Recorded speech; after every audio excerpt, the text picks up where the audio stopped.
and gentlemen, this is the Above the Bar podcast, a show about a middle-aged father, current events, and how these things affect my everyday life.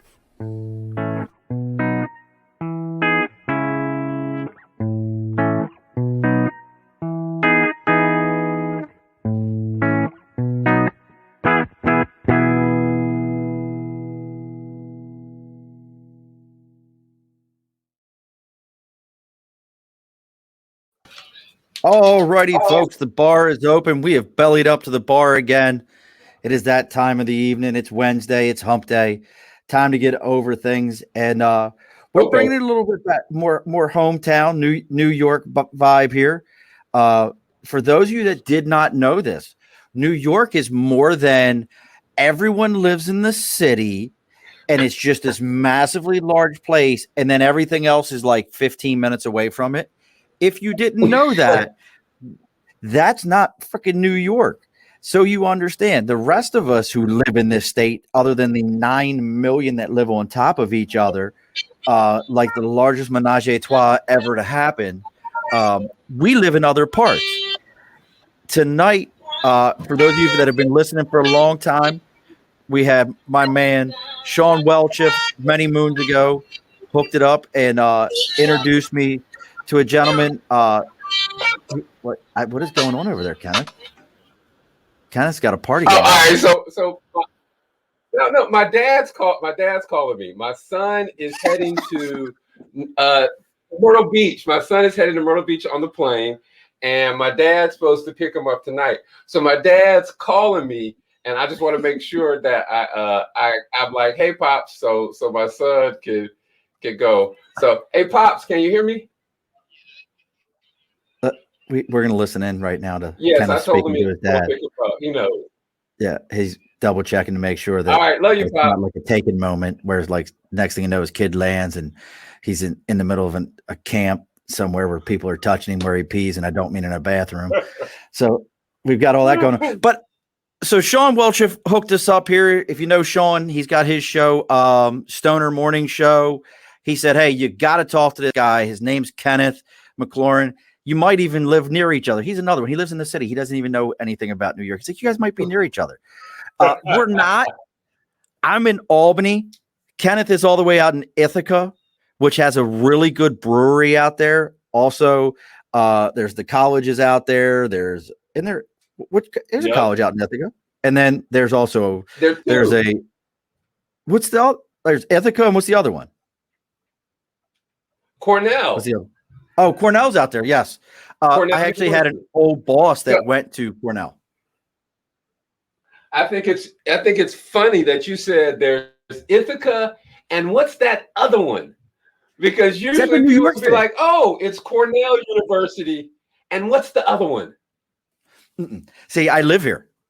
Living here, it's like, yeah, Ithaca makes more sense. You know, it's like, is Ithaca a SUNY? What are you looking for, your lighter? Is Ithaca a what? Is it a SUNY or is it a private? I'm looking for my trash can. Is Ithaca a SUNY or is it a private? It's private. Yep. So my old boss. Private and yeah. So my old boss and expensive as hell. Went to Cornell. His brother is a teacher at Ithaca, and they're all from out that way. And now he's one of New York's finest. He's a true New York State trooper. That's a whole nother thing, which makes me laugh. I'm like, I know your history. I know, right? Yeah. That's always my thing. So before we get into this, because I want to hear about how Kenneth set up some of the first virtual comedy shows and got things going. As we know, always, we got to do our housekeeping, folks. First things first, we got our board here, sticker and a cause. I'm going to say it every week till one of y'all sends me a sticker, other than my boys out at Talking Beards. If you've got something you're fighting for, something you believe in, some group that you're part of, anything. What? Oh, you checking your eyebrows? Anything along those lines. No, I was looking at the stickers. Oh yeah, there's only there's the Raven sticker. There's the Talking Beards. Remember I told you my man had a 2-foot long beard? That's him. Yeah. You know, we got a little bit of everything. We got a little bit of everything going on here. The Tim Miller one, I'll have to show you that one because I don't know. I don't want to move my mic too much because I hate to like reset it. But I'll have to show you Tim's because Tim's like naked in a bathtub. It's very odd. So we have sticker and a cause. Make sure you send me a sticker. Let me know what you got going on. The other very, very important thing that we always have to do on this show, we have our one and only true goal is to see what we can get kicked off of on this show. I was telling Kenneth, now do you normally go by Kenneth, Ken? What do you go by? Do you have I go by Kenneth. I prefer Kenneth, but I answer to Ken. It's cool. All right, so we've got Kenneth, and so I was explaining this to him earlier. My thing is, our main goal with this show is to see how many yard sale sites we can get kicked off of before it's all over. And I always tell some of the funny stories about people like getting so upset. So I'm a big comic book guy. Today we have one, the Glenn after Negan smashed his head t-shirt when he's yelling for Maggie and he's kind of like he's done. I have that t-shirt on today. And I was on one of those sites recently and it was like a comic book art site. I love comic books. And somebody was like, so tell me now, what does this have anything to do with comic books and what this site is all about? I'm like, it doesn't. Like I'm a member of this site, so I put my shit up here. Like, get over yourself. And he's like, I'm going to go ahead and tell the admins right now so that they can pull this. Like, listen, folks, if at any point in time, unless it is something of such a horrific moral nature, and you know what I mean by moral nature, folks, not that your personal feelings were hurt and you snitch on somebody for posting something, you're soft. I'm just going to say that. You're on the softer side. So what you got going on now? As I'm doing this, Kenneth is a little like now. I couldn't roll one, Kenneth. What you got there? What you got there in New York's finest? I've got a little. I like to call this a afternoon, my Wednesday relaxation, blunt, or otherwise my recreational drugs. Because you can have recreational drugs in New York. He's so excited. Look how excited. If you can't see right now, yes. Kenneth looked like a kid that just got a Nintendo in 1990.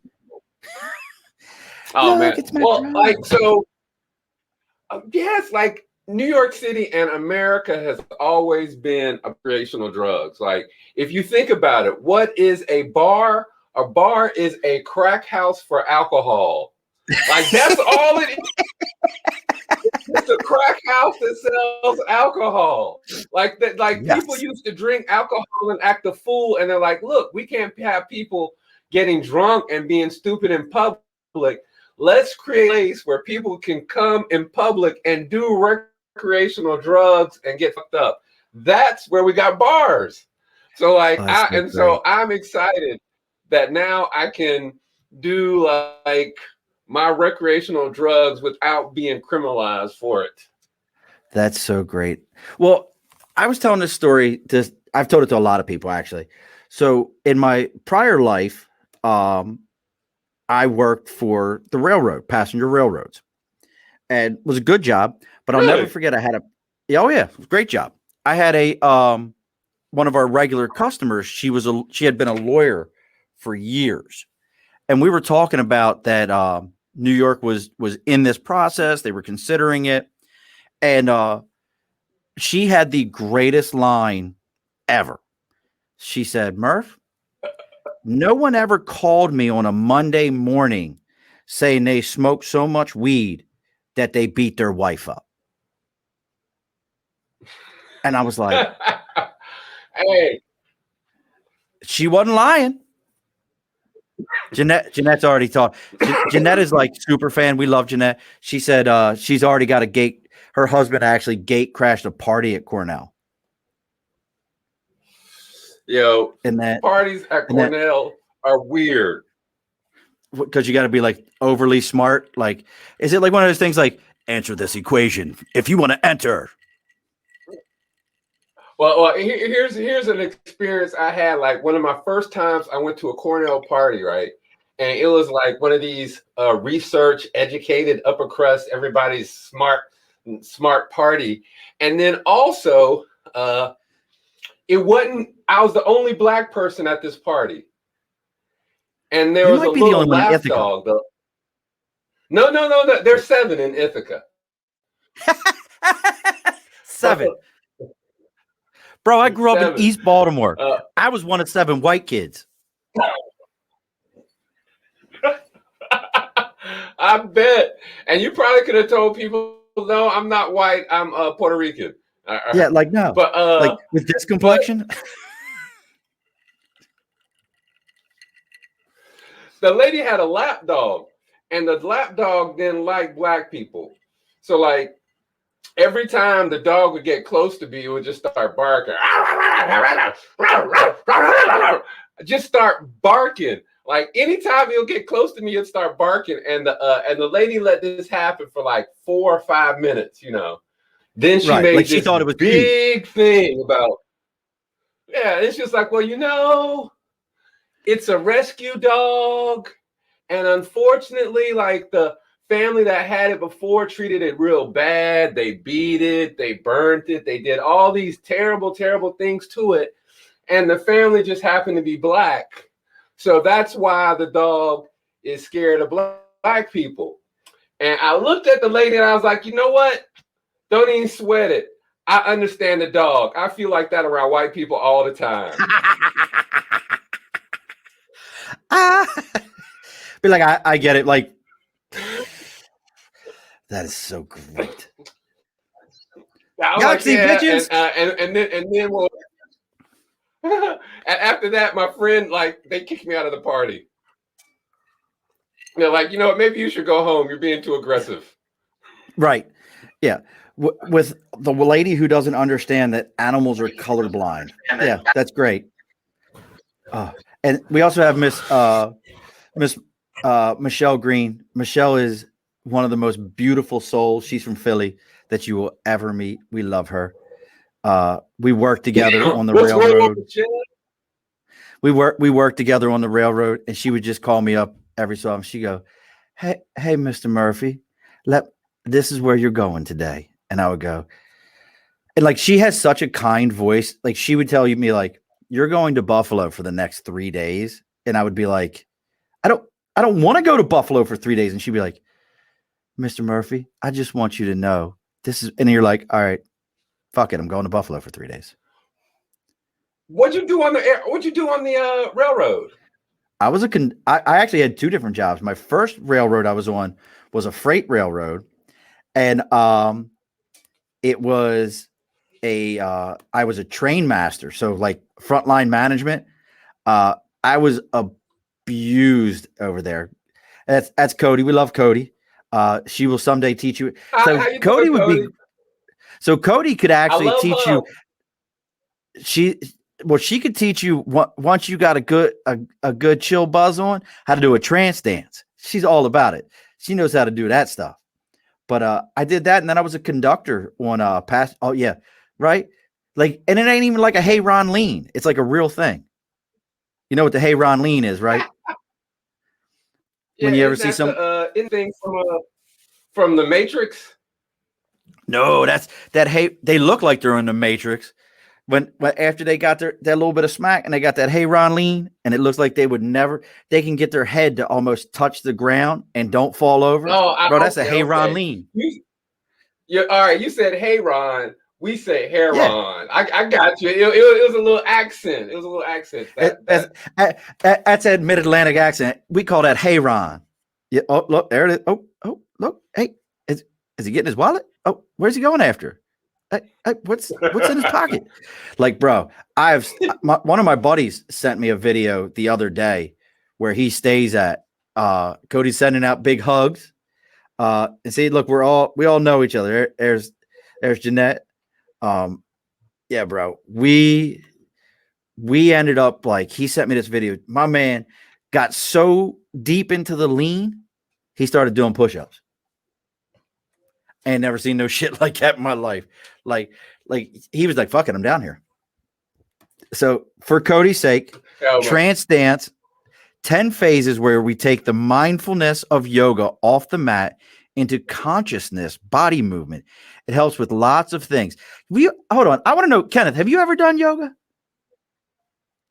I did yoga for like one session, and that's why I'm shaking my head. I will never do yoga again. Yoga is like some weird thing. Like, people told me you need to do yoga because it'll help you be less stressful. It is like relaxing. It is peaceful. I was like, this is going to be fun. I went to a yoga session. It was none of that. It was not relaxing. It was not stress. It was stressful. It was people telling me to put my body into positions that my body doesn't want to go. And like I know it's weird because they've got the yoga instructor and they're like, hey, you're buds to do this. And I want to be like, dude, you've only known my body for 15 minutes. I've been with this body for like 38 years. You don't do that. You don't want to do that. Yo, they're like, downward dog. I'm like, no, man, just give me a chair. I thought we were going to be doing stretches or something like that. Like, no, man. There is a thing called chair yoga. There is chair yoga. In chair yoga, you probably have to carry the chair while you do weird poses. No, it's what they do in the senior centers. Like, so I used to do hot yoga. I swear to you, I did 20 years in Marine Corps. I did hot yoga. It was the best thing. But my own wife used to pick on me about it and would be like, you're only going there. She picked on me because she was like, you're only going there for the women. I'm like, I'm not. My body feels so much better. My back doesn't hurt. She's like, no, you're not. No, you're not. So that whole thing, hot yoga, is so weird because, again, it takes two concepts that are not enjoyable independently and put them together. Like, nobody wants to be hot. Yoga's not peaceful and stressful. So you take and then you know how hot stuff is. Maybe it's just me being stereotypical, but and Black people don't mix. Like, I can see it. Like I'd be in there, hot yoga. I'd be hot. They'd be like, Kenneth, you're not getting in the right position. I'd be like, man, it's too damn hot for y'all fucking with me like this right now. And the next thing you know, I'm just no. Start wilding out. I don't get hot yoga. It's goddamn hot up in here. I'd be like, yo, fuck this downward dog. Fuck that dog. I don't care about no sunrise. It's so damn hot. Turn on the AC. Shit. Cody's with you tonight. She said she's not down with hot yoga. She says it's gross. I don't want to breathe in people's watered down pee. I ain't never heard sweat called watered down pee, but okay. I think from now on, I'm only going to refer to sweat as watered down pee. I'll be like, oh, it's like you are peeing through your skin profusely today. Oh, look at you. You're drenched in watered down urine, aren't you? That is amazing. Well, that's another weird thing I've learned about the body is that sweat is like urine. Earlier this month or last month, I learned that the sense of smell is tactile. What? Yes, the sense of smell is tactile. So to smell something, you actually have to physically be in contact with molecules of that shit. Right, because that's what goes in your nose and you react to. Yeah. So when you go in, when you go into a rest stop and you go into the bathroom of a rest stop and you're like, oh my God, this smells just terrible. This smells like shit. You just no. Yes. No. Why did you have to go there? Why did you have to go there? Dude, that wasn't even necessary. I found that out last month. The sense of smell is tactile.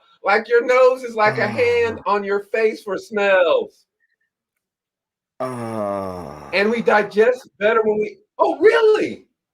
And we Cody, digest that's better when very we eat with interesting. our I like hands. that. It helps release enzymes. Well, I mean, I, I'm gonna use a fork. I'm gonna tell that Don't to come to my my house. mama. Yeah, tell your mother, No, Mom, this is so much better. This is good for my digestive system while I'm eating with my hands. Yeah, well, whoop so your check ass this like out. you. Check this out. Where were you stationed in the Marine Corps? So I did most of my actual permanent duty stations were at Camp Lejeune or New River Air Station in Jacksonville, North Carolina. And then when I got onto Okay. recruiting duty, it was out of pretty much like a triangle between Allentown, Reading, and Hatboro, Horsham, Pennsylvania. And then I finished off my career up here in the Albany area. Okay. Did you ever travel? Like go Oh, yeah. go different places out Yep. of the country? Oh, absolutely. I've been to we talked about this before. The greatest sandwich in the entire planet. They don't even make it anymore. Or not that they don't make it, but it was a big thing. It's called the smash sandwich in Toulon, France. It will change your life. Look, like you're making face. For those of you not watching the live, Kenneth is making faces like, tell me more. I don't understand. Yeah. Well, so it's this sandwich where it's because come on. I'm waiting. Okay, so it's a sandwich. It starts off about this big, where really good French bread. It's in Toulon, France, and they put your whatever your protein is, like burger or chicken, whatever you're getting. They put that on there. The lettuce and tomatoes. Then the French fries go on top of it, and then like the best spicy mustard I've ever had. And they take this sandwich that's about, to be realistic, I'd say it's probably a good 3 inches tall. And they put it in a flat press, not a panini press, a flat press, and then lock that bitch. Oh, and it's got good cheese on it too. And they lock that bitch down. And when it's done, it's about an inch tall, all toasted, and they wrap it in this paper and they give it to you. And I promise you, when you are half in the bag, that thing is amazing. And I've told the story before on the show. I made the mistake my second time I had one, being like, this mustard's really good. I need more. And the girl was like, okay. And she put more on, and I bit into the sandwich, and my nose instantly began to run from how spicy this mustard was. My dumb American ass was like, well, that mustard ain't that bad. I'll have some right now. And I bit into this thing, and my nose was like, I thought that I was in the gas chamber. It fucked me up. And I'm eating the whole time like, this is amazing sandwich. Snot down my face. Oh, it was great though. I can believe it. The best hot dog I've ever had was in Paris. Like I went there like a while ago, man, in like 90s, in like the mid 90s with my old lady at the time. And I remember we went someplace and we were like, yo, let me just get a hot dog. And they started out with that good ass French bread. And then they put the hot dog in and then some cheese on top. And then they baked it. And it came out of the oven. I was like, oh my God. They baked the hot dog? Good. They baked the hot dog. With like in the French bread with the cheese. Yo. Out the oven, I was like, what? And they might even like put it in a clay oven or something. It was just like, it was so nice. I was like, I'm digging this. Like the at least boogers not pee. But so my mom, Cody saying careers die in Albany. At least it's boogers not pee from Cody, and then Jeanette's over here. Best hot dogs are the bodegas in Paris. Kenneth knows. Yeah, that's my world traveler. That's my world traveler, Jeanette. Jeanette got shit. Who do we got here? Who's that guy? Sean Wiggins. What's up, Super my man Sean right there? Like he might check this out. What do we got? I was gonna say about this thing with eating with your hands, because I remember that's where we started, about how it's better for digestion. My mom can't stand eating with your hands, man. My mom is like, she proper, she real proper. She's like, oh, why would you eat with your hands? like we got utensils. That's just like a cannibal. You're like and so I was like, I moved to Kenya, right? Oh, that's all they do. Now, yes, son. I mean, with my hands all the time. And Wait a so second. now Wait a my second. mom, Hold on. We're making a left turn. Hold on. We're making a hard left. You're in Paris, and now you're living in Kenya. Are you doggone Dave Chappelle? Oh no, man. Yo, so check this out. I'm like the Black Christopher Columbus. Like, you know, I've been rediscovering shit somebody else already found. Yeah. Most definitely. I've been like the first Black American in different places in South Sudan. Like, I go there and they're like, so you're Black American, and I'm like, yeah. They're like, okay, which one of your parents is African? And I'm like, none of them. And like, your grandparents, which one of them is African? I'm like, none. They're like, your great grandparents? I'm like, none. They're like, whoa. You are like a real Black American. And I'd be like, yeah. I was like, oh snap! Like, I'm the first one ever in the joint. Oh, I love it. You didn't miss too much, Sean. You never miss too much. Oh, that's so Sean great. missed just enough. So see, now I gotta tell you, I'm a little jealous of the travel. So if you can't tell, I love to travel, but it's all about food for me. Every bit of travel is about food for me. I just started watching on, I think it's Netflix or Hulu, because I watch them both for the food shows. It's called High on the Hog. Have you ever seen that? Yeah, you saw.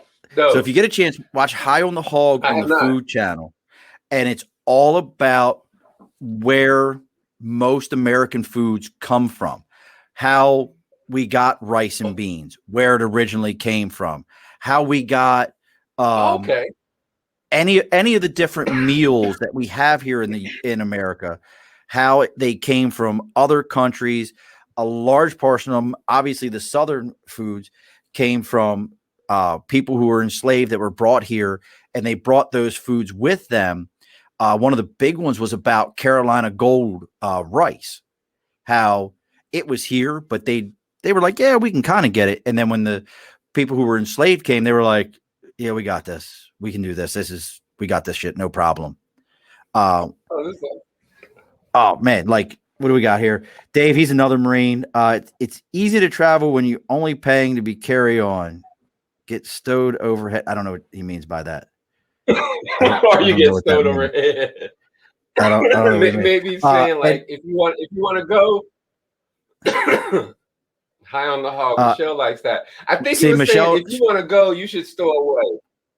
Oh, be a stowaway? I'm down with being a stowaway. So let's see here. Kenneth, you've look, dude, you're like getting I mean, you're getting a lot of love tonight. Let's see. Cody wants to know, Kenneth, weigh in on this. My friend Christina Hall and I talked today, and she didn't know what Venmo was, but she was all about Cash App. I don't know what the fuck it's got to do with anything.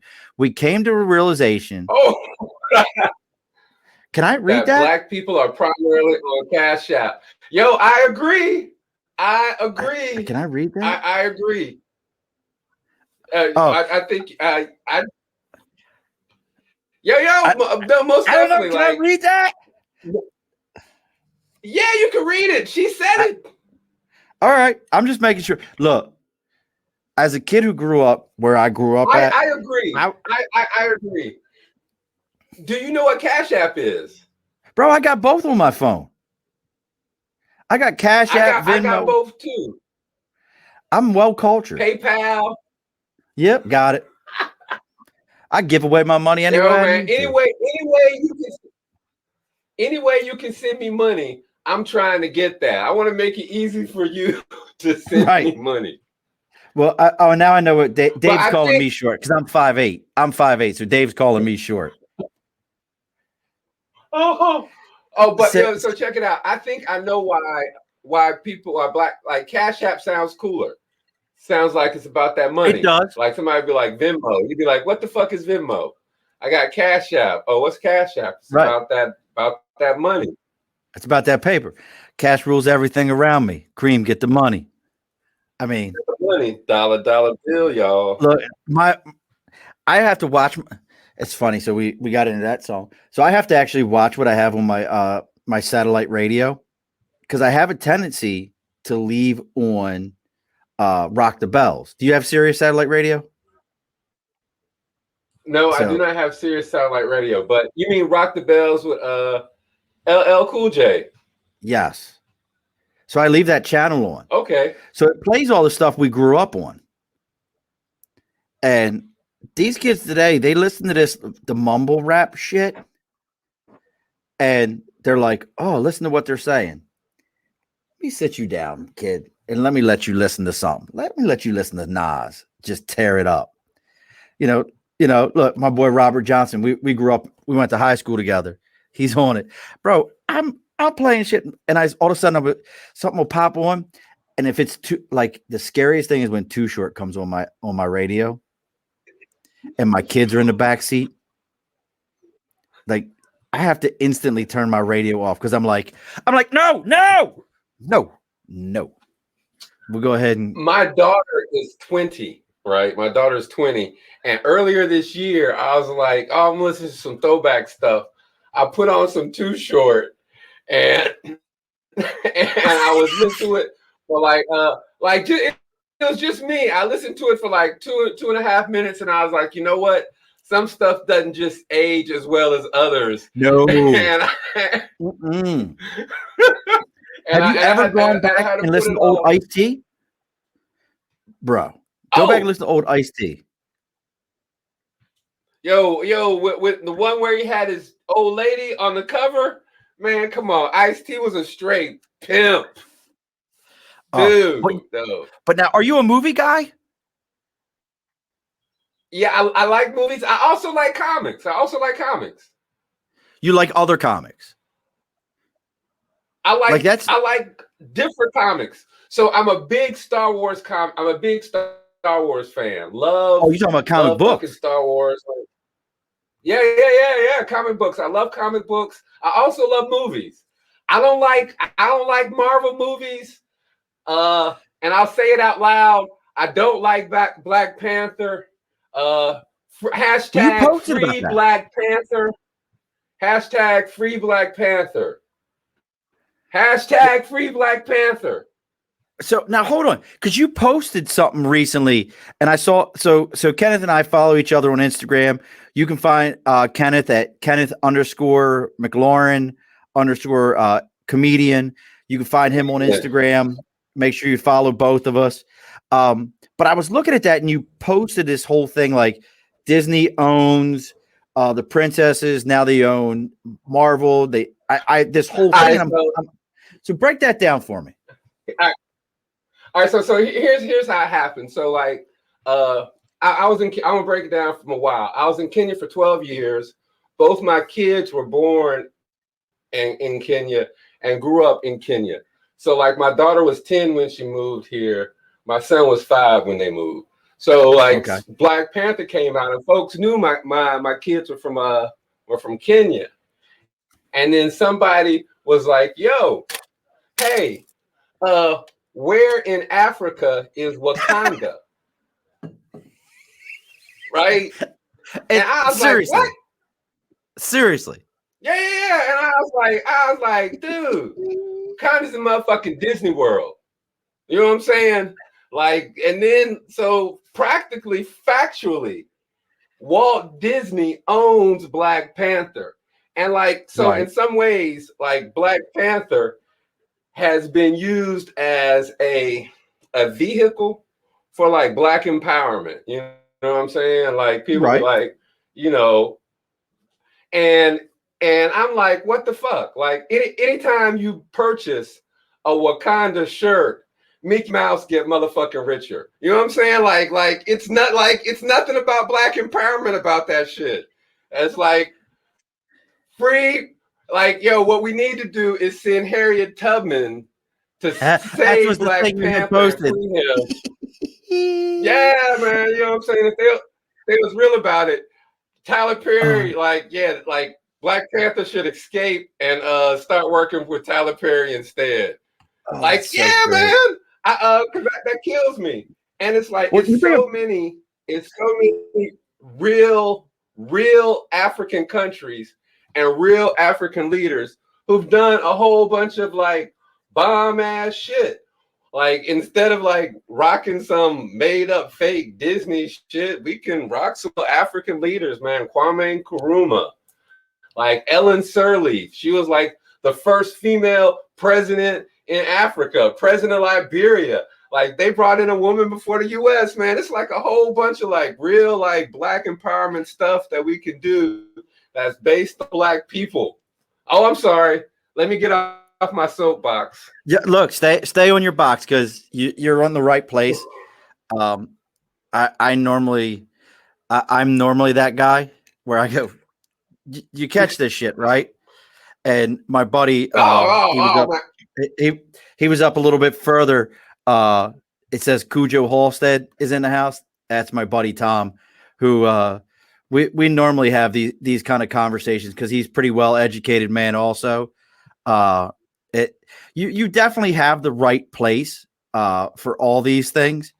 I always like it when people start in my house, not in my house, but when people start talking about Middle Eastern things, and I go, "That's interesting," and they're like, "Why do you feel that way?" I'm like, "I don't know. My kids are a quarter Palestinian," and they're like, "What?"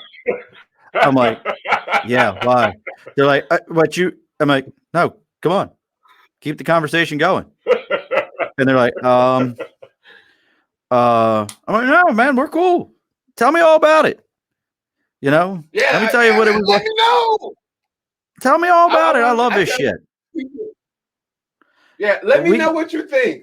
Let me know where we stand. You know what I'm saying? It's good. You know, can we talk about or my other one? See, now I was the weird. See, now this was a different kind of thing that I experienced as a kid. And it's kind of interesting we got onto this. I had a feeling it was going to go here because I follow you enough on Instagram to know where this was going to go at some point. So I was like, I know where this will end up. Oh, okay. Because I like your posts. So for me as a kid, this was the other side. So I grew up in the 80s. I was born in 76. So the most important thing in the 80s was to be Italian. If you were white, you wanted to be Italian. Right? Like ask anyone. I can see that. It was like Sylvester Stallone was cool as shit. Robert De Niro, the mob movies, all that shit. It was cool as you can get out. Now, I have the most Irish name you've ever heard in your entire life. There is nothing about my name that doesn't scream, I should be eating, 4-leaf clovers. And I do have a bottle of Telemardu next to me. But, that's what my name screams. My grandmother was the first person in our family born here from Sicily. Her maiden last name was Maranta. Okay. My great-grandmother was Valenziano. And I went to a Catholic school. So again, Irish Catholic, Italian Catholic, figure it out. And the other kids would be like, "You're just an Irish kid." And I'd be like, "No, I'm not. Like, really, we're Sicilian." My grandmother, like, "Not with that name." So I dealt with it like, you would talk about identity crisis for a skinny ass white kid weighing 127 pounds with a 400-pound mouth. I would be like, "Hey, I'm Italian." They're like, "Shut up, Mick." Yeah. Yep. Robert says, that's like being in the fart sack in a tent and hearing some shit, then poke your head out and say, "Nah, finish what you're saying." Oh yeah. Like, absolutely. When people start popping off the guns, be like, "What's that, man?" No, bro, go ahead. We're cool. Let me know where we stand at. It's absolute truth. He was another prior service guy. Robert was in the Army. I won't hold that against him. Okay. As we always say out here, what Army stands for. I would say, man, y'all are way better than me. I don't think I could do the service. I just don't think I could do the service. I'm too much of a knucklehead. I'm too much of a knucklehead. My best friends growing up, and still talk to them. I've known Jim and Marisa now since I was 14 years old, and we still to this day still communicate and talk. Love them to death. The opening music you heard, their son wrote that for me. Their son wrote that for me. Like, that's how tight we are. I've often thought about this, but one of the first things they said to me is I was going to boot camp. I went to boot camp at 17 years old. Graduated high school and right off the boot camp. 2 weeks, like a couple weeks after graduation, like a month. And one of the first things or last things Marisa said to me, she was like, "Don't lose your sense of humor." And I was like, and at first I was like, I'm harder than a bag of nails. I'm not worried about a sense of humor. And I realized I was a jackass is what I was. And it saved me. So now I don't know if Sean's still watching or not, because this is one of Sean's big things for you, Sean Wicken and all the folks over at Stoner Morning Show. You did some of the first virtual stand-up during COVID. Yeah. Where did that come from, man? brother? We were oh man, so we had planned the Ithaca. So every year, the end of May, we would do the Ithaca Festival. We have the Ithaca Festival happens, and we would have a comedy festival adjacent to it. The Ithaca Festival Comedy Fest. And last 2020, like the pandemic year, was going to be like our biggest one. We had partnered with the festival for some co-production and branding, and it was looking nice, man. We were really excited about it, and then the pandemic hit, bam, and I was like, shit, we still want to try to do something, man. People had content they had. Folks didn't know if Zoom shows were going to be shitty or if they're going to be good. So I was like, hey, man, we've got this technology. Let's go ahead and do it. So we had folks who gave us like pre-recorded stuff, and we just set it up and premiered it so people can, and then promoted it and premiered it so people can look at it. We did some live shows where, Zoom comedy, and I'll tell you, it was very humbling. The Ithaca Festival Comedy Festival, it was very humbling because afterwards, after each of the virtual shows, the people who came thanked us. Thank you for doing this. We really enjoyed this. We needed this. It meant a lot to us in a way that I could tell that it was the people who came and participated. It meant more to them than it would have if it was in person. If it was just regular and whatnot, it's like, oh, we would have had fun to do a comedy show. But like in the midst of the pandemic and the need for like different things and to connect, it really resonated with people in a totally different way. And it, like, one of the things I like to say about comedy and stand-up comedy is like, it's an opportunity. As a comedian, I like to think I'm up here giving people an opportunity to laugh. Like, I'm giving you an opportunity to laugh. So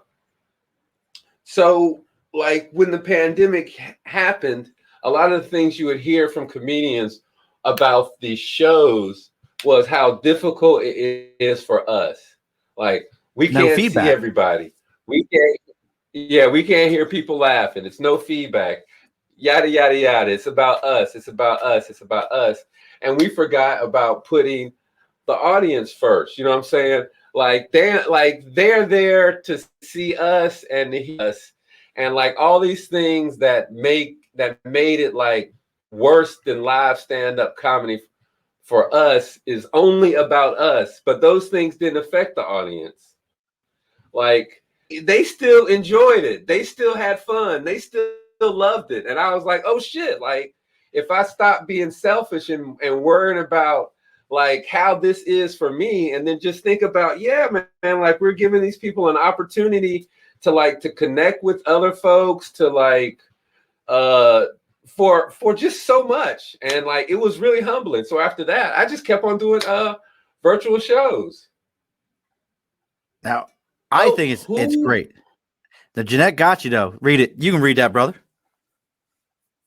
Who would you say is my greatest influence and the reason why I got into comedy? I don't know. Murphy. I think probably my mom. Murphy. Sean Murphy.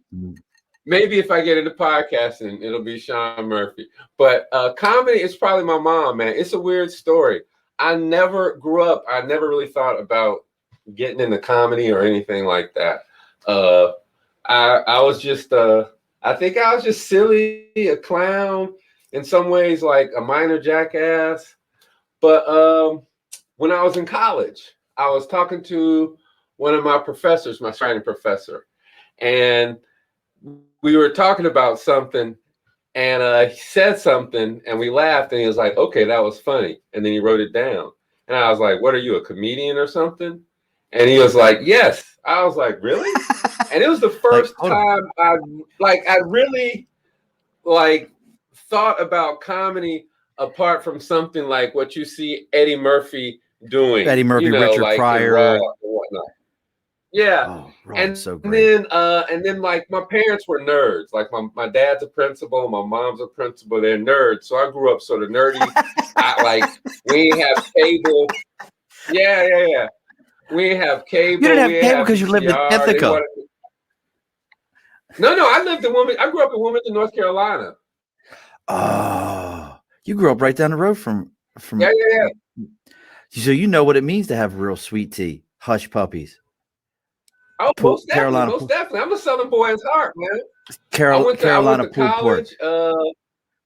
Smithfield barbecue. That's it. I know what barbecue's supposed to be. Oh, bro. But go ahead. I'm sorry, my fat kid just kicked out for a minute. It's okay. So I grew up nerdy, man. I was reading books and stuff, and so just never really thought about comedy and just me. So when he told me that, I was like, wow, that's sort of interesting. He was like, come out to the open mic, and I was like, cool. So I went out to the open mic. This was in '98 in Atlanta, Georgia, and it was the Uptown Comedy Quarter, and Earthquake was there, like emceeing it, running it. And really? I knew nothing. Yeah, I knew nothing about comedy at all. And it was the open mic night, like amateur night, open mic night. So I'm thinking it's just like, I was like, okay, I'm gonna go up. So I went there. Everybody was so fucking funny. I mean, I was like, damn, if these is like the fucking like guys who just coming up here trying it, fuck that. Like, I just don't have it in me.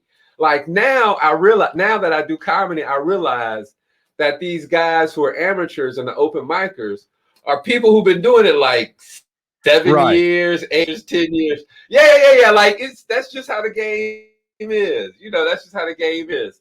But I was real intimidated. Oh, yeah. So I didn't go up. I went back the next week and checked it out and didn't go up. The next week, I moved to Kenya for 12 years. So, yeah. So that's 2010. You came back in 2010. Yep, I came back in 2010, and I was talking to my mom, right? And I told you my mom was a principal. She was a teacher, principal, been an educator her whole life, right? And I always thought that my mom was a teacher because the time that she graduated from college, there weren't a lot of opportunities for Black women, you know what I'm saying, in the workforce. There's not a lot of opportunities. So I thought she was like, oh, okay, I want to just, do this teaching thing. But she was like, nah. Ever since I was like 7, I knew I wanted to be a teacher.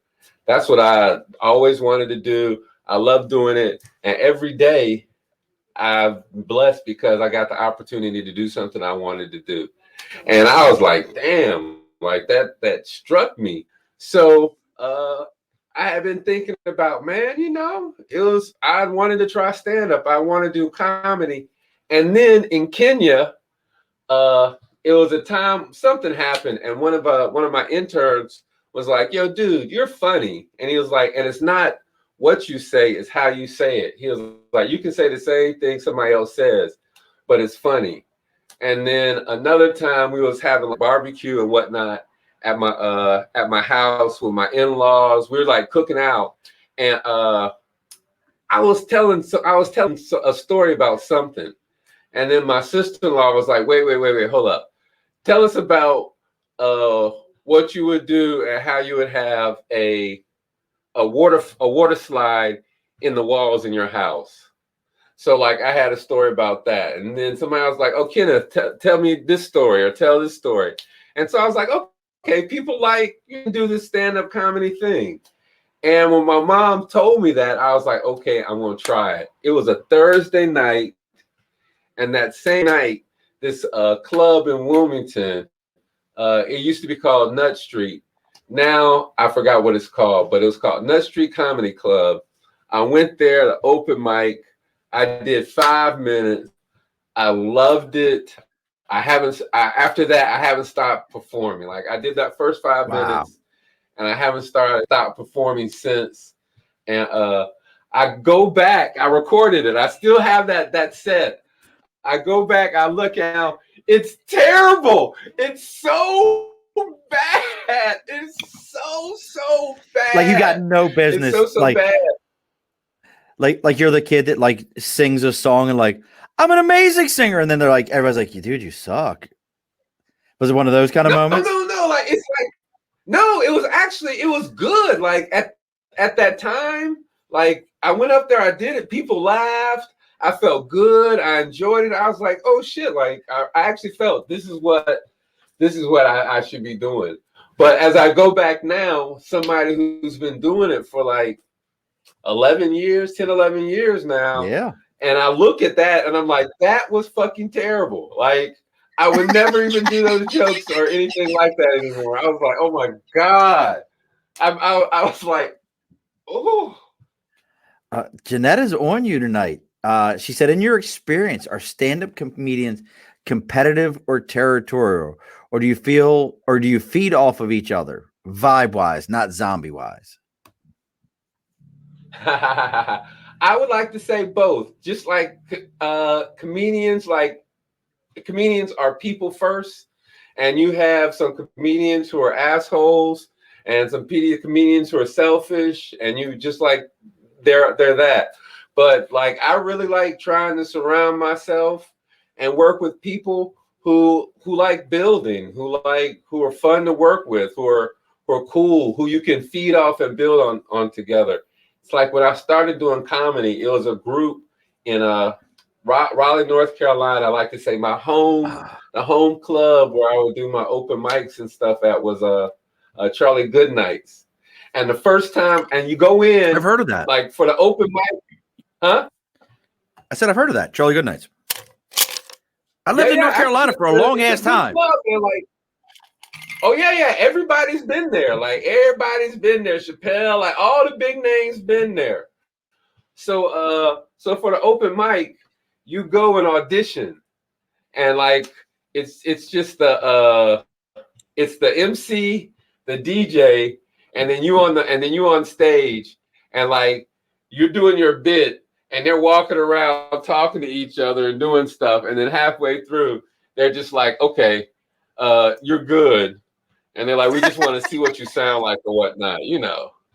But but it was really a group of folks that yeah, man, it was a group of folks there that we would do comedy get together. It was really good, man. Like it was a lot of camaraderie. Folks would had support each other on different mics. People put together a lot of like individual shows and small shows. It was good, man. It was one of my favorite comedians, a young lady named Shalonda. We used to do it there. Then she moved out to like Portland, Washington, and was doing comedy there. And like she was just and like hanging out with her. Another dude, Travis, with a big beard.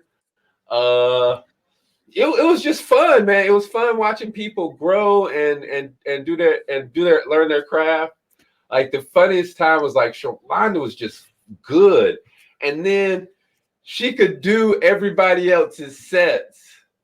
Like we'd be out like outside chilling or whatnot, and then she could just bust into your whole routine if she wanted to.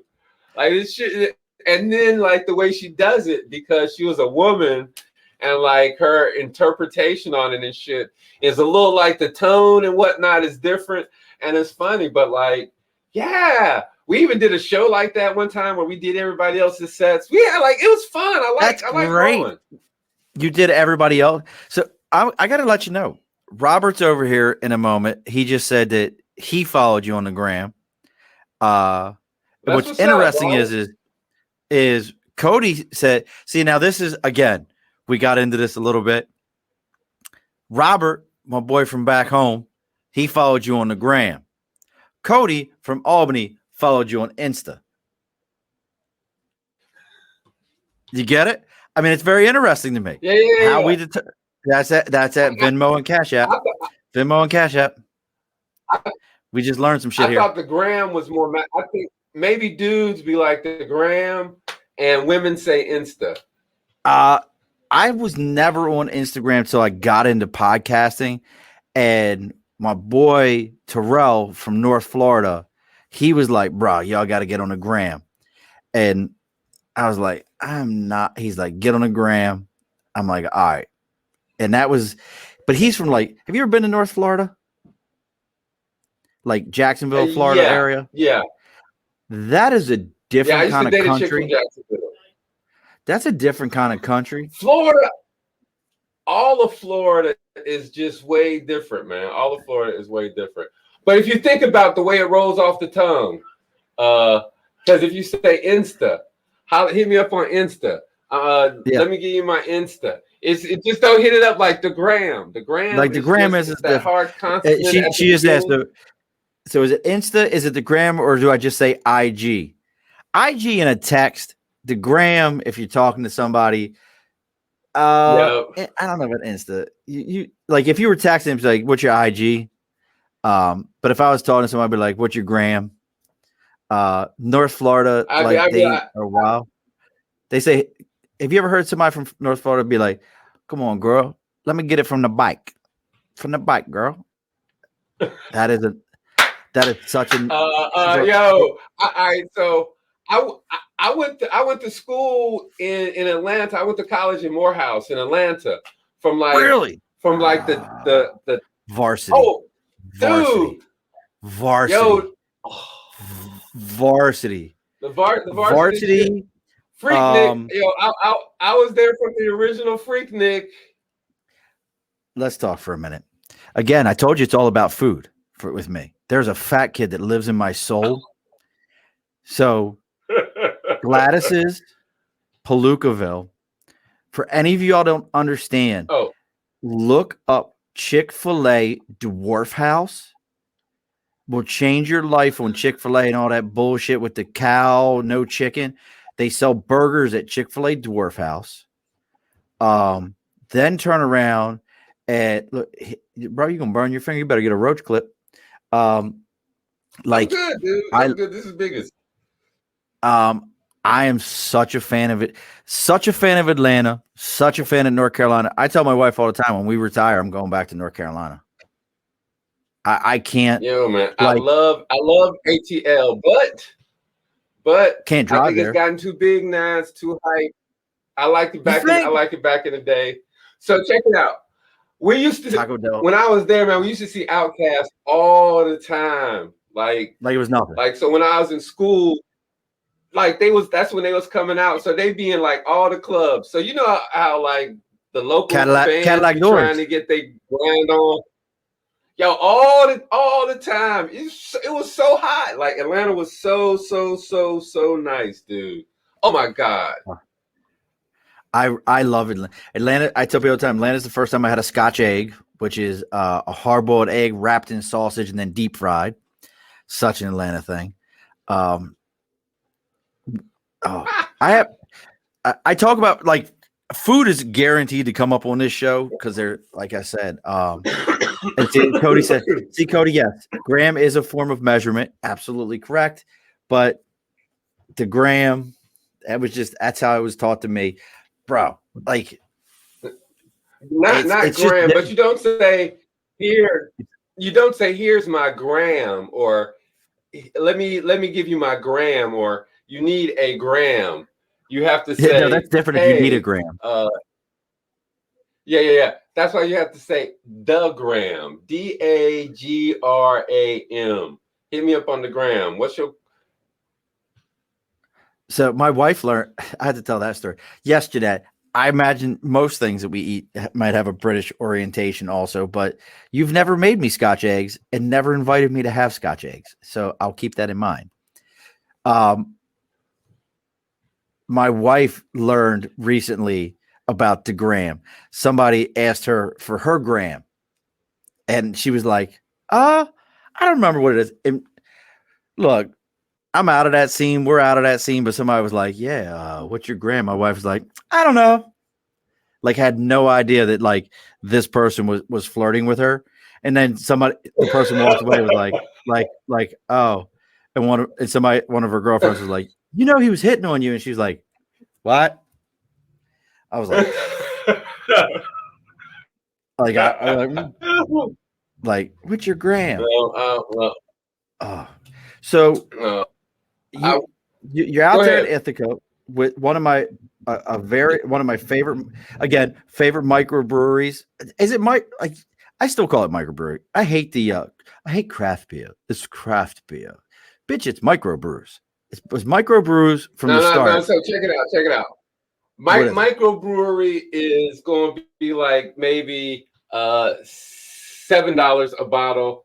A craft beer is going to be $12.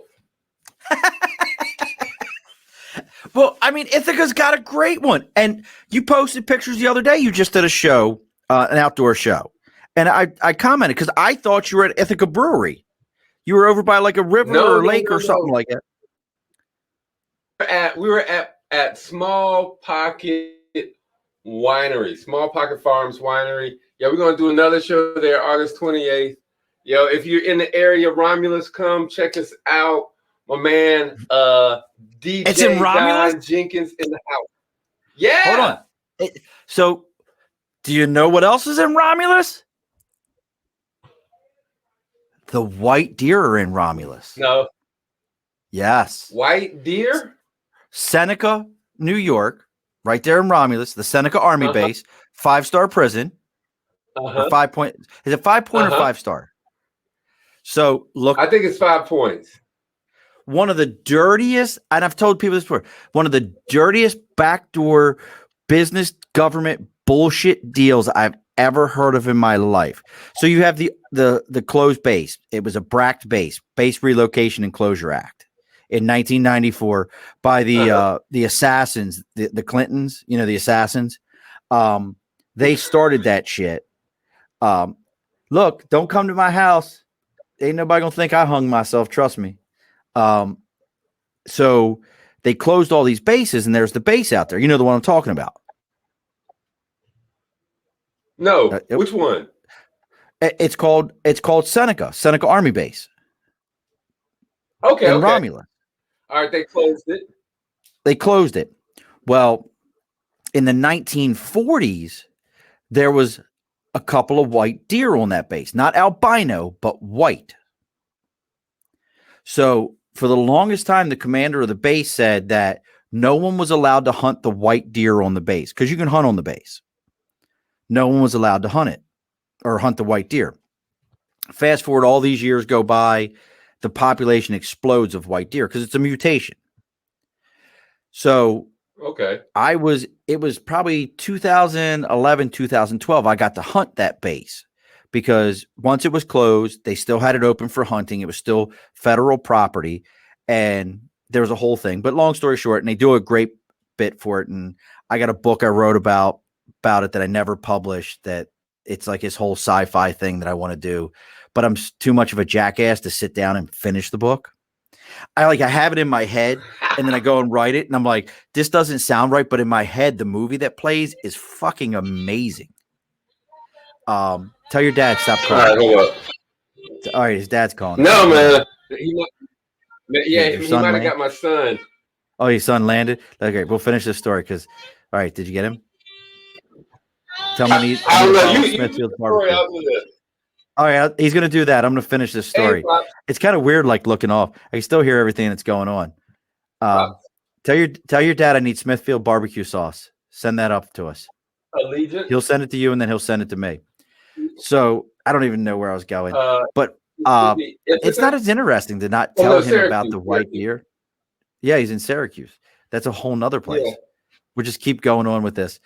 And as Kenneth is having his conversation, he's just picked up his iPad. We'll just continue on with our conversation, and we'll add things to his conversation to see what's interesting. Sean, if you're out there, Sean Wicken, go ahead and throw some other comments out there. I know there's like a handful of you still watching. So any other comments? What are we all drinking tonight? We'll just wait on him. What form of weed is anybody else drinking? All right. Or drinking, smoking? Thanks, Dad. Dad, thank you. Yeah. I'm excited. I can't tell you the story of the white deer. It doesn't make any sense to keep telling the story. You need to know about the white deer in Romulus. Oh, okay. I'm ready. I'm ready for the white deer. Like you were hunting the base. So we hunted the base. I wrote this book. It's a whole thing. I'll have to tell you about it afterwards. It's a whole like sci-fi, it's really kind of neat. But nonetheless, someday somebody will make it into a movie. I will retire off of it, and it'll be amazing. That or won't happen at all. But there's these white deer on the base, and they're beautiful, and you can hunt them. But here's what's great. If you ever get a chance to look up the story of this base being sold, like finally probably about 5 or 6 years ago, they sold the property to some jackass in the area this was not, I think it was 700,000 acres or 700. Yeah. Like something like that, like 900 acres. That was it. 900 plus acres. How much do you think 900 acres of prime land with buildings, with facilities, with infrastructure, with a road going through it, the entire whole 9 yards, these concrete buildings, and this deer population that like world-class hunters might give their big toe for? What do you think that's worth? A whole fucking lot. A whole lot. I don't know. Yeah. It's a lot of. You think like that's almost like a whole city, right? Right. Like you think a whole city. Hundreds of millions. Like big money, like the kind of money that small town. If you've never been to Romulus, the biggest thing in Romulus is a friggin' McDonald's. Like there's nothing in that town.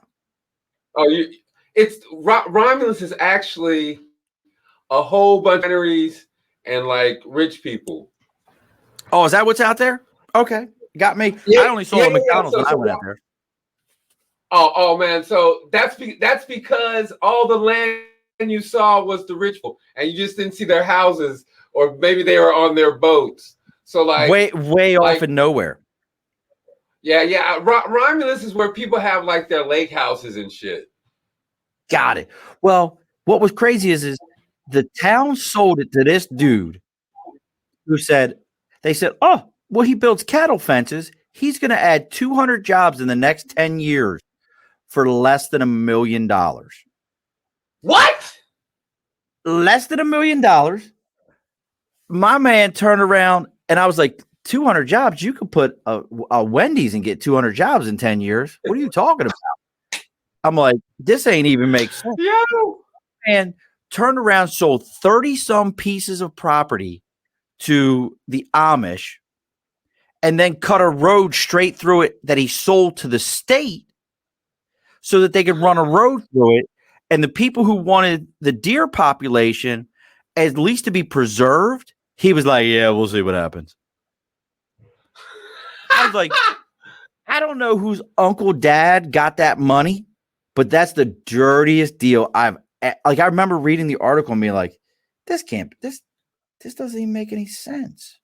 It was like Yo, 30 some pieces of if, property to the Amish. It was crazy, dude. I'm Or just gonna, for like under $1 million, I could have bought that and moved in my family. I mean, what's up there, Big Money Grip? Let's talk. I mean, we had that. I mean, Big Money Grip. I'd be like, yo, man, we get that, but like, it's a whole base, right? Bro, it was Like, the I'd be whole like, here, base. everybody, dude, man, I set up a store on the inside, like break out something for housing and whatnot. Yo, there's like all these buildings, entire infrastructure on this thing, less than $1 million, out of control, just out of control. My man, he stole that every bit. So we're gonna get ready to put a bow on this thing. Gonna put the closed up sign here on the bar. We know we can find you at KennethMcLaurin.com. We also got what's comedy on the Commons? What's comedy on the Commons? So like when I started doing comedy here in Ithaca, I started comedy on the Commons, man. Like all of our shows used to happen downtown on the Commons. We like to do it downtown, a little easily accessible and whatnot. So that's how we started out. So comedy on the Commons is where we got all the shows and stuff, everything that we do. Then KennethMcLaurin.com is where you can find more about me. You can find my CDs. You can purchase my CDs. You can check out the information about me and my old lady seeing trees. Bam. Yo, thank you for following me on the gram, Jeanette. Yo, man, thank y'all for having me on. And then also I want to put this out here. You folks be on the lookout for the Finger Lakes Music, Comedy, and Cannabis Festival. I want to say that again. Cannabis. Finger Lakes Music, Comedy, and Cannabis Festival. It's going to be September 25th in Spencer, upstate New York. Yo, it's going to be fun celebrating the legalization and of marijuana, so we can get together, listen to some good music, hear some comedy, and then like check out vendors and different people in the marijuana product area and space. So that'll be coming soon, man. Y'all look out for it. Well, we'll be on the lookout. Like we still have like a whole thing that I promise you we could still do about the marijuana, about the comedy, the Ithaca High. Is that a brand? Is that your brand? Or is that somebody else? No, it's not my brand. But no. I made this T-shirt. This is my T-shirt, my design, and whatnot. That's your brand, then. If you see, well, it ain't my brand. Like if you see the cock on the back, the Chanticleer. So you got a cock on your back. Me.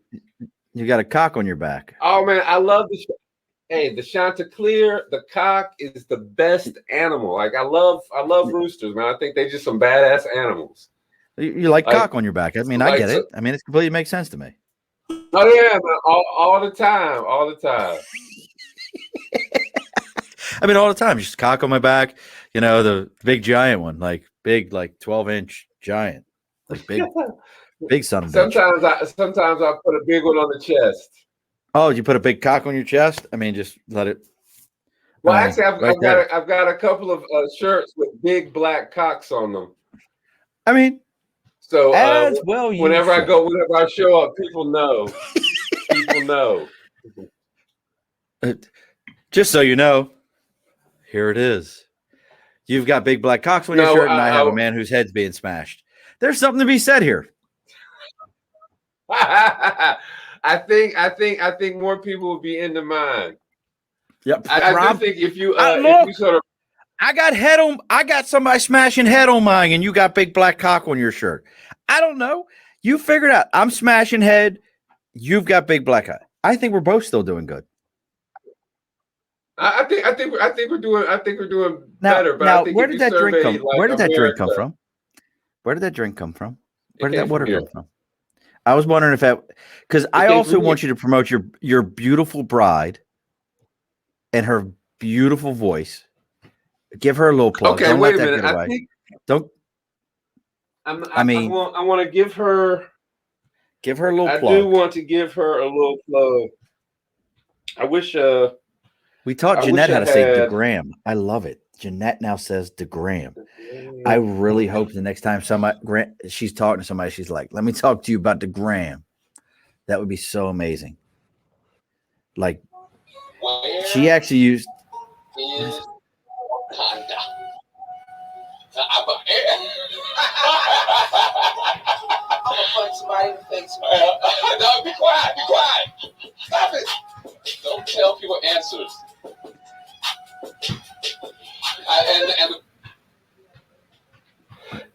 I'm back. What was that? Slido.com. So, what is Slido.com? So every fourth Thursday we do Black Ass Trivia, and it's a virtual trivia game that you can join us on Slido.com, and we give out $50. $50 every fourth Thursday, and it's a cool game because you can play on your phone, you can play on your computer, you can play on your tablet. Black Ass Trivia, man. It's You'll have to send it to me. Best. How would you feel if I won Black Ass Trivia? What would it mean to you if I won Black Ass Trivia? If you won Black Ass Trivia, I would be so excited. Like it would be a game changer. Now you're all fucked up. You can't get off of it. I can't. You're right. I can't. I don't know how I did it. I've never had somebody come on my show and pull up their own shit like that. That's pretty impressive. Oh wait. What are you doing? Oh, now I also do Star Wars trivia too. Like, so you're all about the trivia? Tom, if you're listening, trivia. Tom, this is your game. My man Tom is all about the Star Wars trivia. He is Star Wars. Really? Man. Oh yeah. Tom Dunn here we go. Is my partner. All right. Is that your bride right there? Tom Dunn is your partner. Tom Dunn is my partner. Yeah. And Cujo Halstead. I can't get him to get on the gram. I'm always like, bro, get on the gram. He's one of those cats that like drops knowledge on people's heads and then Facebook deletes him. And then Facebook's like, oh no, you can't be on here. You're way too intelligent for this shit. And he's a straight troll. There he is, Cujo Halstead. He is such a straight troll. Oh, woo. Look, all right, so I don't know how I did this. You can't just end it. You can't just end it. It's like I'm switching too many stuff. Something got stuck on my whatchamacallit. Do you need to go out and come back in? I need you just close out. Go out and come back in. Just completely close out of it all and come back in. I'll do that. Because I need to end the show with you. This is great. Oh, you can. I don't want to lose you because I need to talk. Oh, wait. There you are. Program content, legal process, effectiveness. Like, this is so entertaining. For those of you that are not watching the live right now, there are so many things going on right now. This is hilarious. You should get with Tim Sokol. Oh, I have to introduce you to Tim. Tim does trivia nights and poker nights and all those kind of things, and has a blast with it. Oh, look, you're back. I'm back. But no, yeah, you should like our trivia is actually really cool because, like I said, the way it works is you can play on your phone. It's an app. It's a trivia-based app. It's time trivia, so you can select the answers. Everything's real simple. It's easy. We got some video involved. We got like audio involved. My old lady sing, yada yada yada. But yeah, well, does she have any albums out? Albums, music? Where can we find her? Yeah, she's got a couple. All right, you can find her. Tell her name. You ain't said her name yet. I said her name. Sing Treese. Sing Treese. Look, folks, go. Yeah, SINGTRECE.com, singtreese.com. Like, so it's like this. I generally tell people, I'm like, yeah, my wife sings. She's a professional singer, and she sings. She's pretty good. And then folks listen, they'd be like, dude, she's fucking like. And I was like, yeah. They was like, how come you ain't say that? I was like, because generally, if I was like, hey, like she's probably one of the better singers you've ever heard. Like people would be like, yeah, What are we whatever. comparing it But to? then What they'll are be we like, comparing oh, it to? yeah. I don't compare to Well, anybody. Like no. honestly, I don't compare to. I'll compare her to anybody. So I'm tone. So here's how it is. I'm tone deaf, right? I'm tone deaf. That's why you All do right. comedy. All right. So here's how bad it is. It's this dude who's married, and his old lady don't like my wife, right? And I'm talking to the dude because me and the dude's tight, and he was like, "Man, I love your wife's voice. I love the way she sings. Every time she sings, the hairs, my hair stands on edge. Like every time she sings, my hair stands on edge. Every time." So I was like, "Oh, okay, I understand." And so I went and I told my wife, I was like, "I know why his wife doesn't like you." And she was like, All "Why?" right. I was like, "Because every time you sing, his hair stands on edge. He gets goosebumps." So like she's like that. So she's got a online. She's got her original album, I'm Waiting, all original songs. Then she's got another album with her old band, Stone Cold Miracle, original songs. She's also got a gospel album. She tours. She's been touring Europe every year over Christmas, singing lead for some Wow. gospel choirs and whatnot. Yeah, she's nice, man. She's She's nice. legit. That's legit. Yeah, most definitely, man. Definitely. Bro. She's nice. And she And puts then up with so we you. got a little. Yeah, I don't know how. So here, and this is the weird part. When we met, like she was dating somebody, I was somebody. Oh, we knew each other, and I was like, "Yo, you sing, I do comedy. We should do some shows where like I'll do stand up and then you sing, and then we just try to like produce our own stuff and bring some people out." And this was before I knew how big she was, right? Like, cause I knew I just as like I was like, oh, like, cause everybody used to say she sing, and I'd be like, oh, it's the chick who be singing karaoke, and so I don't I'm not into music. I don't go see bands or nothing. So like I don't know. I just like, okay, she sing. So she was like, hey, my band got our album party. We got our album release joint. Why don't you come out and check it out? And it was at the Dock. I was like, cool. Man, I went there, dude. I couldn't get in. It was packed. Really? Like it that? was sold out. Yeah. So like, after the shows, people like hugging her. They want to hug her and whatnot. Like, dude, I was like, oh shit, like you like a local superstar. And so like even the time where like we were doing a show someplace, and had another show. She was gonna come late and meet me. So I was performing, right? And I was doing my thing, and then she came on stage, and now we were doing our thing together. And I was like, okay, all right. So I told y'all somebody was gonna come perform with me. My wife, this is my wife. And before I could say this is my wife, Treese, they was like, dude, and like the whole crowd, all 70 people was like, we know who she is. That's Treese. Yeah, like get out of the way. Like, get out of the way. We know who she is. You ain't shit. Like, come on, dude. Yeah. Why am I talking to you? Hold on. Why am I talking to you? Where is Treese at? Why am I even having this conversation? Honestly, I don't know. The chick sung at the Vatican. She sung at the Vatican twice. No. Yeah. And so honestly, when I thought Pope I was St. coming into the relationship as the person with the most clout.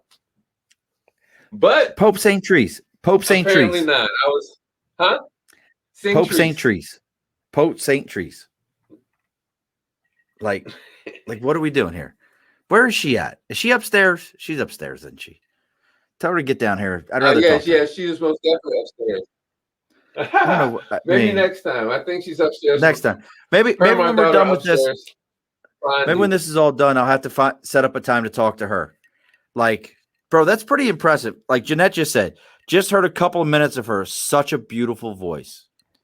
So, I mean, honestly, yeah. Like I said, my mom is like, oh my God. My mom was like, what? Ooh. Like, ooh, girl, yeah, what you doing over there? Like, ooh, girl, listen to you. Y'all be singing like that, girl. I ain't never heard nothing like that. So, oh snap! And check this out. I got something I want to send you as well. Hopefully, it's a sticker. Is it a sticker? Or is it one of these. What is that? It's a sticker. Go left. What is it? Come up. I can't read it. What does it say? Read it to me. I can't read it. Hold up. The camera's not focusing well. It says life's a joke, find the funny. All right, so it's going up. It's going up on sticker and a cause. That's going up. See, this is most definitely because we're just rambling at this point. I have to show you my spirit animal. You know who that is? That's my spirit animal. Who is that? That's Anthony Bourdain. Oh. Anthony Bourdain is my spirit animal. Only celebrity that's ever passed away where I was like, damn, like we lost a good one, because he was such an asshole, but was so legit, like right on point at every moment. And it was kind of guy where you were like everybody should feel like, yeah, I could go hang out. Like Anthony Bourdain was the guy who told us all, like, if the bathroom looks scummy, so does the kitchen. Like that was him. That's funny.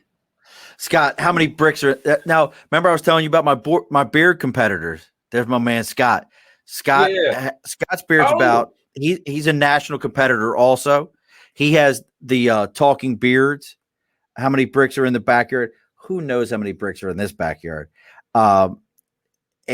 Great dude, Scott. I got plenty. Scott's and he's moving. Did you see? God, I could so talk to you for a while, bro. We have so much we could talk about. Did you see the list top cities to move to? He's moving to Austin.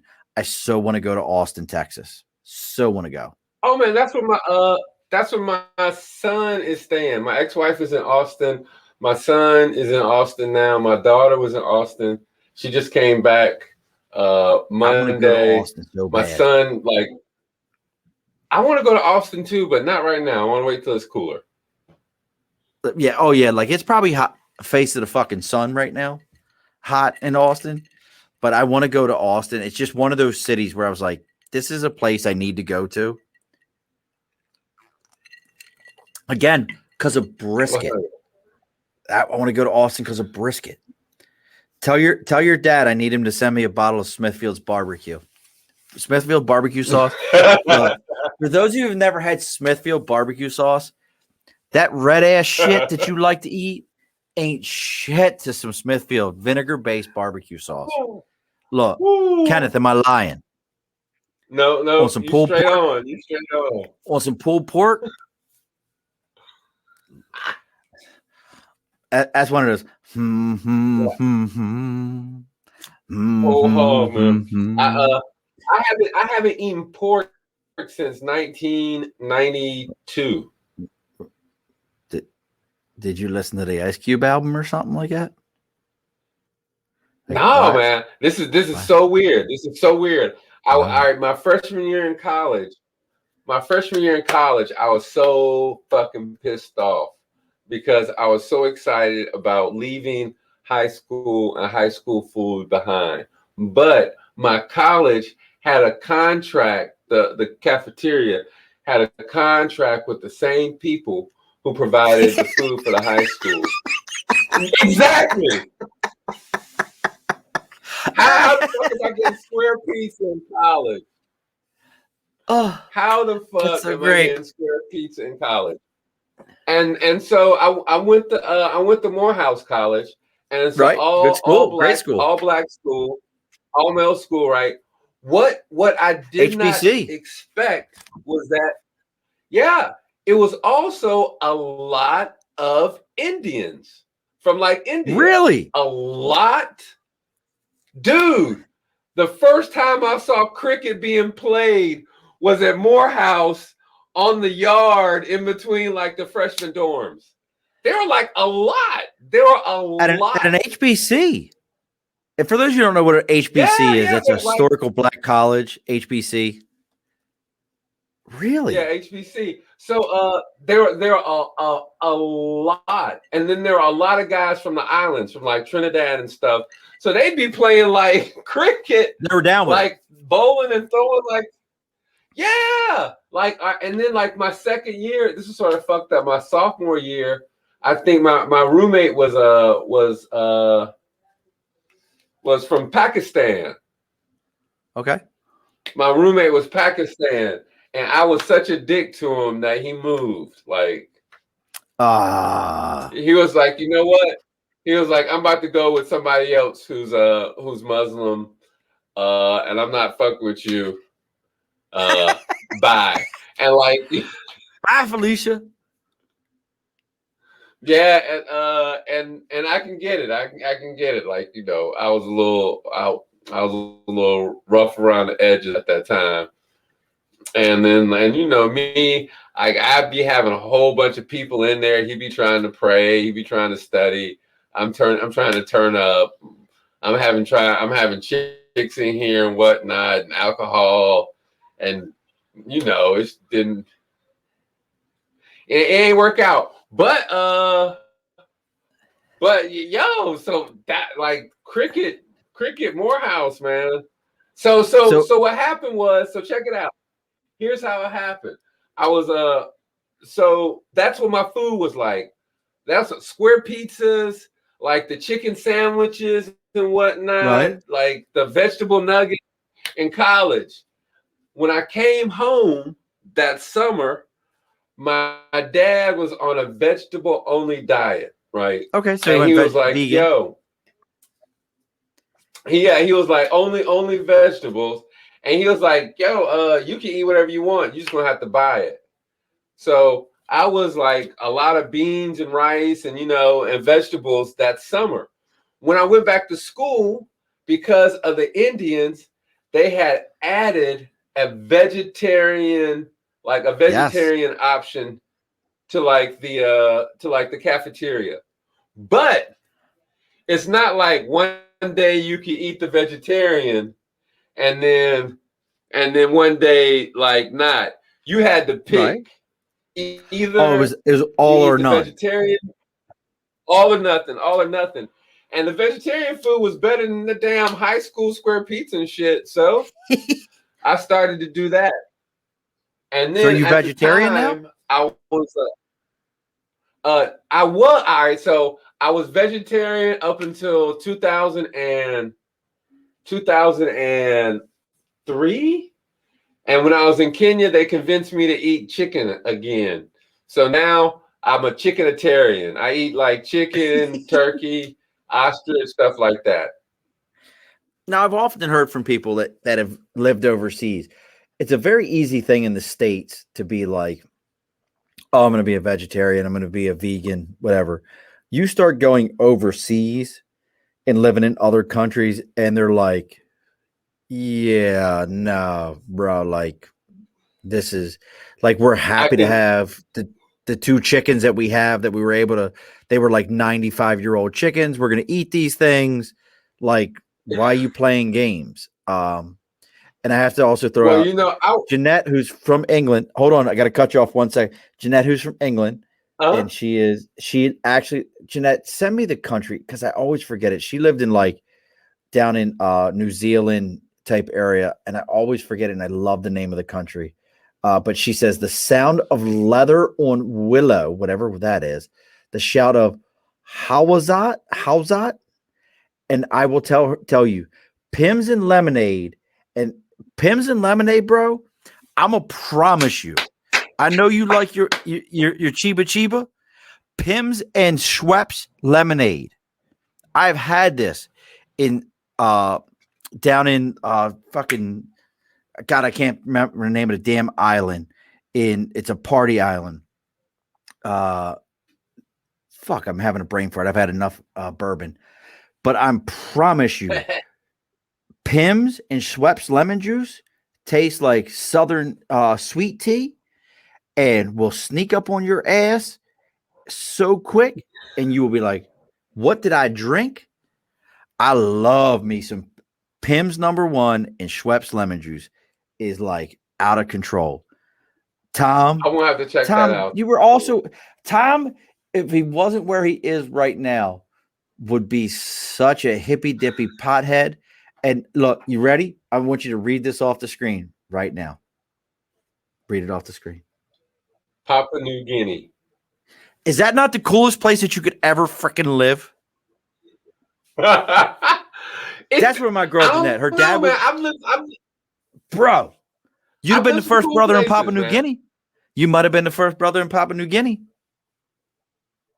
I might have. But I've lived in some cool places, man. I think like Kenya, my favorite place. After that, probably Ethiopia is the favorite place to kick Amazing it. Food. After that, I'd probably say Ghana. So Ethiopia, amazing food. You can find a lot of that in DC, folks. Very big into their spices, very spice-related food. Atlanta, I'm going to mess your whole world up if you've never heard me say this.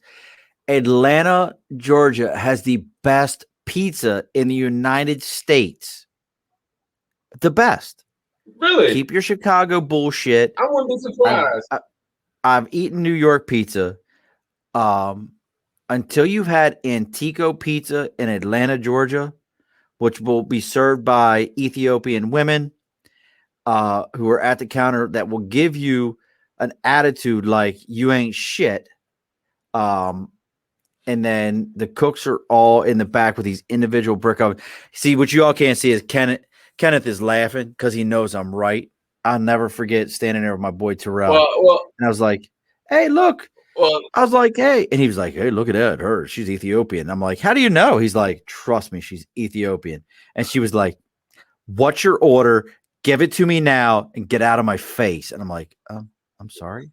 Like, fuck, what did I do wrong? Well, one of the things that they say, like, so when I lived in Kenya, they would say traditionally that Ethiopians are really, really proud because Ethiopia as a country was never colonized. Really? I didn't know that. They were occupied, but they were never colonized. So that's something that they really hold dear and sort of hold popular.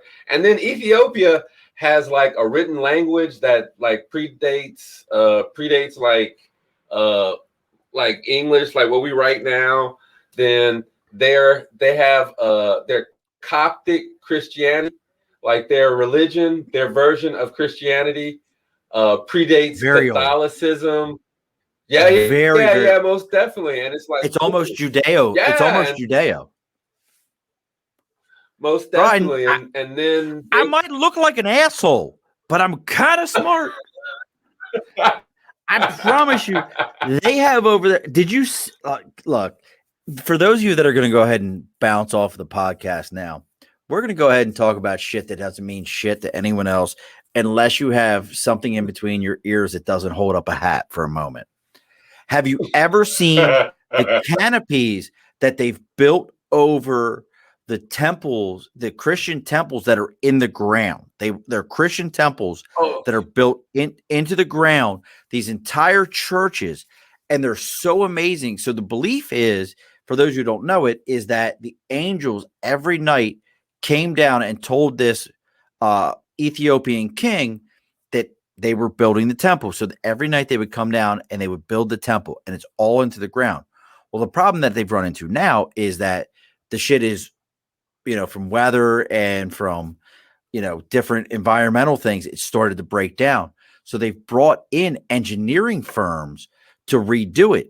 But the crazy thing that they have to do now is because these individual pieces, they were touched by angels, they have to preserve the individual pieces and try to put them back. Bro, you have been to Ethiopia. Have you ever seen this? I'm sorry, I went on a tangent for a moment. Yeah. All right. So I know Kenneth thought I was an asshole and an idiot. I know Yeah, I've seen the churches, the ones dug in the ground, like they're like actually carved out of stone and whatnot. Ethiopia's like, yo, it's a cool ass place. They've got a whole bunch of hot springs and whatnot, like where you just like go and can just chill in the hot springs. Like the hotel we used to stay in, the Hilton, the pool was filled with like water from the hot springs. It was always warm. Like then the food was always on point. And then I like the cool bet. thing about like you mentioned that like a lot of places in Africa, like folks eat meat. Ethiopia was a place where because with their version of Christianity, they fasted, and when they fasted, they just didn't eat meat. So like I just go places and I'd be like, let me get that fasting food, and bam, and like it's like injera, shiro, uh, uh, fear, like all of the good stuff. So I always ate well in Ethiopia. Oh, Oh man, like it I'm was oh, all those yo, it foods was from a it those was a great regions. place. And see, and Yeah, where you most lucked out, definitely. you had a wife that can sing.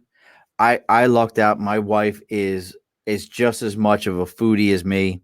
She is down to like, all right, babe, we're trying this today. She's like, all right.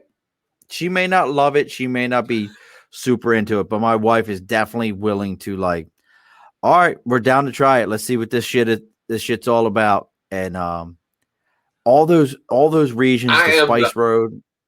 Oh, I'm the total opposite. So like I have a terrible sense of smell, terrible sense of taste. So like no, and it's funny. I realized that like one of my ex-girlfriends was a foodie, and she used to like to travel, and so every we go places, and she'd have like a different restaurant she'd want to go to like every night, right? And restaurants, and she'd be like, "Oh my God, this is like the best dish that I've ever had. This is so great. What do you think about it?" I'd be like, yeah, okay. And she'd be like, why are you trying to ruin it? Like, this is like a 7-star restaurant. Like, we're here. This is what's what's your wrong with you? And problem? I realized, yeah, I just like honestly, I just don't experience the food the way that like other people do with like good sense of smell, good sense of taste. So we just experienced it differently. So yeah, so I am not a foodie. I'm not a foodie, but I like food. And also, so check it out, man. I think in October, no, November. In November, we're going to do a 3-course cannabis dinner and show event. So All right. that might be something you You got to might want send to me a come down from message. Albany for. You got to send me a message. So we're connected I, I, now. You want- I got to want send to me see you no. so many messages. So many Send me messages. messages. Send me messages. We'll link up. Like I said, I got a great bride who's willing to go out and do these things with me. We'll come out. We like the Ithaca area. You're not gonna get me to drink that sour beer from Ithaca Brewery. That shit fucking Oh, garbage. Oh, well, that sour that beer is so that fucking. flower power bullshit tastes like Now, fucking see, I don't Brussels mind sprouts. flower I can't power. stand it. I don't mind Oh, I flower power. can't stand flour. It's the Oh, sour. it Have you tastes. ever had their sour?